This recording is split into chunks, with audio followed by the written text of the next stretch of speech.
सास का मायका प्रेम। रिद्धि की सास को हर वक्त अपने मायके का गाना गाने की आदत थी। अरे बस करना माँ, मामा का ये किस्सा तू 50 बार पहले भी सुना चुकी है। अरे हाँ, तो क्यों ना बताऊं। तेरे चाचा तो उस वक्त हाथ झाड़ कर खड़े हो गए थे। तब मामा ही था तेरा जो आगे आया और मदद की। देखो अब ठीक है ना, जो हो गया सो हो गया।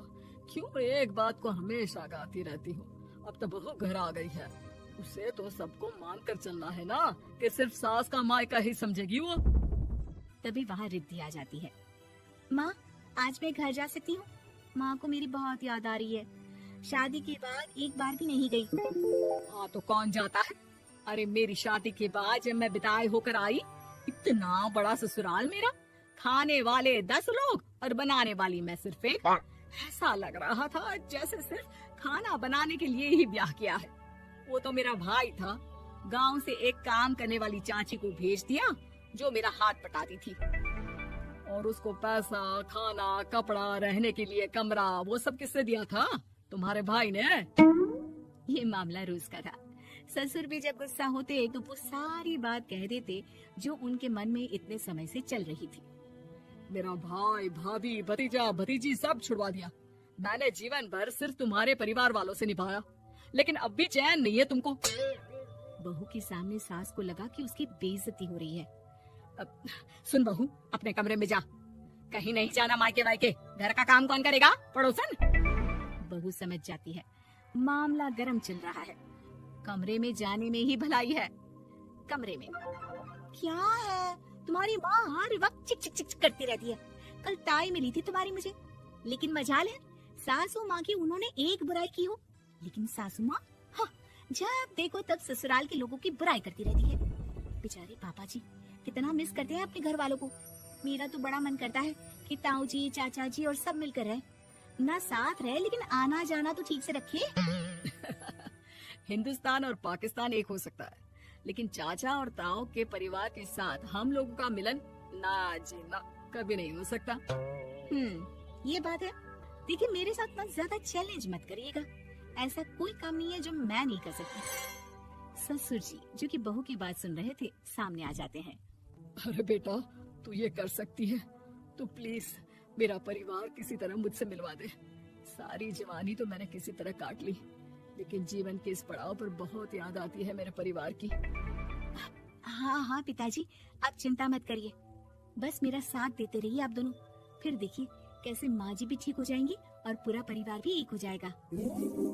थोड़ी देर बाद बहू सामान लेकर घर से निकल रही होती है कि मना किया था ना तुझे मायके जाने के लिए, फिर क्यों जा रही है? बहू कुछ कहती इससे पहले ही बेटा बोलने लगता है। क्या है माँ, वो घर जा रही है। वैसे भी उसके माता पिता ने मुझे 10 लाख दिए तब जाकर मेरा काम शुरू हो पाया, वरना तूने मेरे लिए किया क्या है?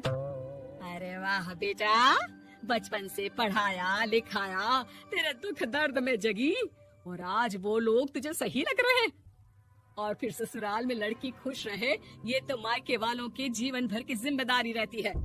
तो ये तुमको भी तो सोचना था ना। ताऊ जी ने पापा को पढ़ाया लिखाया, जब तुम नहीं आई थी तो पापा के लिए ताई जी ने पापा की माँ की तरह देखभाल की। अब बोलिए। अरे तू कुछ नहीं जानता बेटा, तेरे पापा को सब पता है, तभी वो उन लोगों से वास्ता नहीं रखते।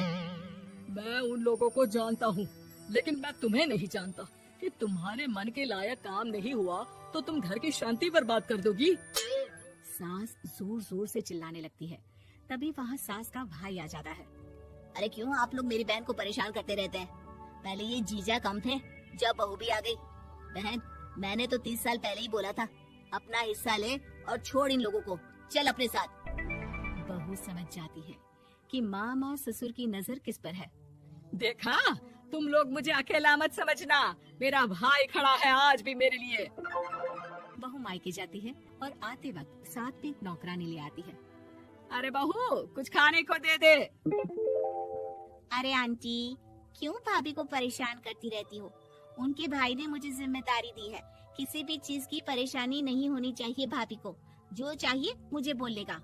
आय हाय, बहू के मायके वालों का इतना दखल। ये मेरा घर है, कोई कल का आए इसे पूरा कैप्चर कर ले, ये बर्दाश्त नहीं होगा मुझसे। क्या हो गया सासू माँ, क्यों सुबह सुबह चिल्ला रही हैं? चमेली, ओ चमेली, क्या कहा था मेरे भाई ने तुझे?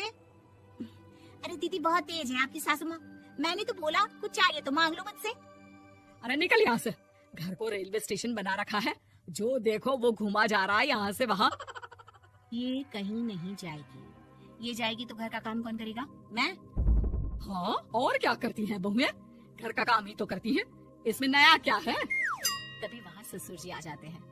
हाँ तो यही बात तो तुम्हें भी समझनी चाहिए थी ना। आज बहू के मायके से नौकर आ गया तो तुम्हें बुरा लग रहा है? अरे तो उस वक्त गर्मा गर्म खाना तो सबने खाया ना। ऐसा तो नहीं है कि मेरे मायके का नौकर था तो सिर्फ मेरे लिए बनाता था। अरे निकालो इसे फिलहाल, बाद में बात करती हूँ। सास का गुस्सा जोर से नौकरानी पर फूटता है। तभी वहाँ बेटा सामान के साथ आकर खड़ा हो जाता है। चलो रिद्धि, तुम ठीक बोलती हो, मेरी माँ को तो हम लोगों की कोई फिक्र है ही नहीं, ये तो सारा दिन सिर्फ अपने बारे में सोचती है। और देखिए, मैं अब से कह रही हूँ कि अब से इस घर की तरफ आपको देखना भी नहीं है, नहीं आना आज के बाद इन लोगों से मिलने। हाँ, बस कभी कभी दिन में 2 बार मिलने आ जाओ। नहीं, बिल्कुल नहीं। ससुर झूठा नाटक करते हुए।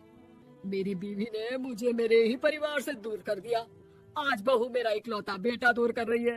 हाय कैसे जीऊंगा मैं। वाह, वो भाई जो आपको बेटे की तरह मानता था, उन्हें छोड़ने में तो दुख नहीं हुआ। आज खुद का बेटा छोड़कर जा रहा है तो कैसे जीऊंगा। बढ़िया है। अब सास समझ चुकी थी कि उससे गलती क्या हुई है। मुझे माफ कर दे बहू, अब मेरी समझ में आ गया कि अपनों से दूर कर बीवियां पति का भला नहीं बल्कि उन्हें जीवन में अकेला कर रही है। मुझे माफ कर दे, मैं अब सबसे माफी मांग लूंगी। ससुर जी दूर से बहू को थम्स अप दिखाते हैं।